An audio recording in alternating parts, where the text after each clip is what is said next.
I'm Keith Olbermann, and this is The Resistance. To Donald Trump. My father died 7 years ago, March 13th, 2010. He died after 7 months in hospitals and 6 months in the surgical intensive care unit, and after a fight against death so extraordinary that it caused the chief of that unit to mistake him for a professionally trained athlete when in fact he hadn't exercised since 1951. And when I told him about it, my dad laughed even though there was a breathing tube down his throat. He died with my sister and I having to make the decision to let him go, and he died with her holding his hand and me reading him his favorite James Thurber story, and him, I swear, waiting until this very long story was over, and only then profoundly sighing and leaving us. He died leaving me a hospital bill for 6 months of 24-hour-a-day surgical intensive care, another month in standard care, 1 4-hour-long operation, and thousands of procedures and scans and drugs and consultations. He left me a bill, if I remember correctly, of approximately $1,000. And most of that was for a television he had rented for a few days early on. My father had a little private policy and something he got for being in the Army, and government-issued insurance, Trump, a thing called Medicare. Our out-of-pocket costs for his stays in the hospital, about $5 a day. He died after 7 months in which we talked every day as the debate raged around us and as we could hear the practical impact it had on the lives and finances of the other patients and families in that hospital, of what was then called health care reform or insurance reform, and which shortly after my dad's death became known as the Affordable Care Act and less officially, Obamacare. Obamacare, which Trump, you idiot, and that idiot Ryan, and this liar Price, and that liar Chainz now want to undo.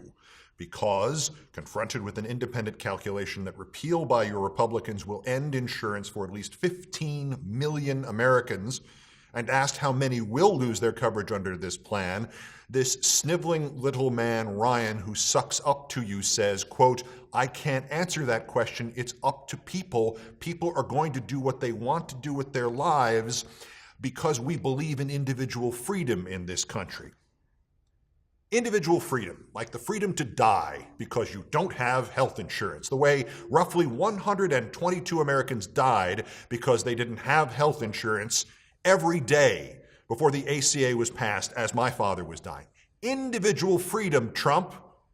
Go to hell, Paul Ryan. Individual freedom, Trump, like freedom from taxes for the rich.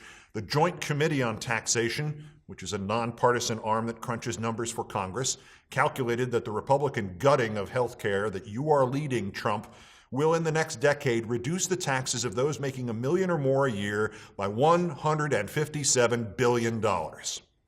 Individual freedom, Trump, or as this condescending jackass Chainz put it, quote, Americans have choices, and they've got to make a choice. So maybe rather than getting that new iPhone that they just love and want to go spend hundreds of dollars on, maybe they should invest in their own health care.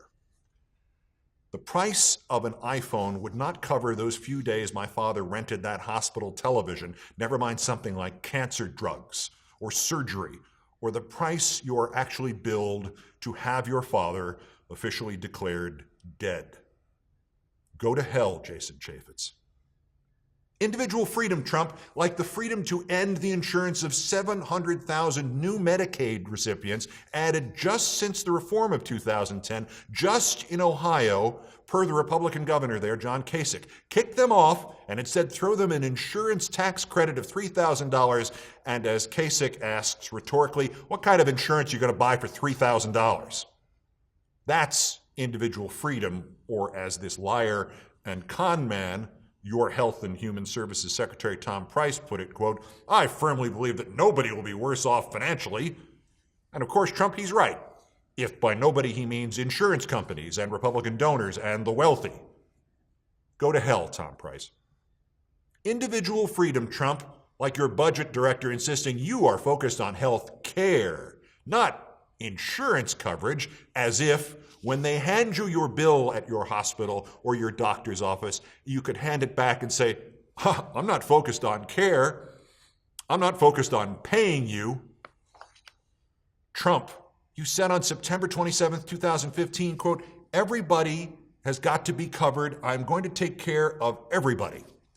Trump, you said on February 19th, 2016, quote, you're going to end up with great health care for a fraction of the price, and that's going to take place immediately.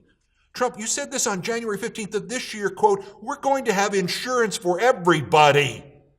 Only now, your budget director says, because you, Trump, you don't have the courage to say it yourself, that, quote, insurance for everybody, that means health care, not insurance, which means nothing, which means everybody, you're on your own.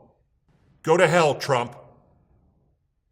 Months before my dad died 7 years ago, the likelihood that he would became tangible to me, and in that hospital, every day, twice a day, as we talked about that, and we talked about healthcare reform, it began to dawn on me what we were all really debating.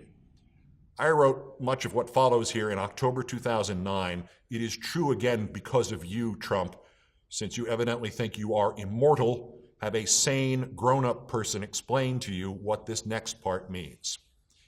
This ultimately is about death, about preventing it, about fighting it, about resisting it, about grabbing hold of everything and anything to forestall it and postpone it, even though we know that the force will overcome us all, always will, always has. Healthcare is, at its core, about improving the odds of life in its struggle against death, of extending that game which we will all lose, each and every one of us, onto eternity, extending it another year or month or second. This is the primary directive of life, the essence of our will as human beings. And when we go to a doctor's office or a hospital or a storefront clinic in a ghetto, we are expressing this fundamental cry of humanity. I want to live. I want my child to live. I want my wife to live. I want my father to live. I want my neighbor to live. I want that stranger I do not know and never will know to live. And there is the essence of what this is. What on the eternal list of priorities precedes health?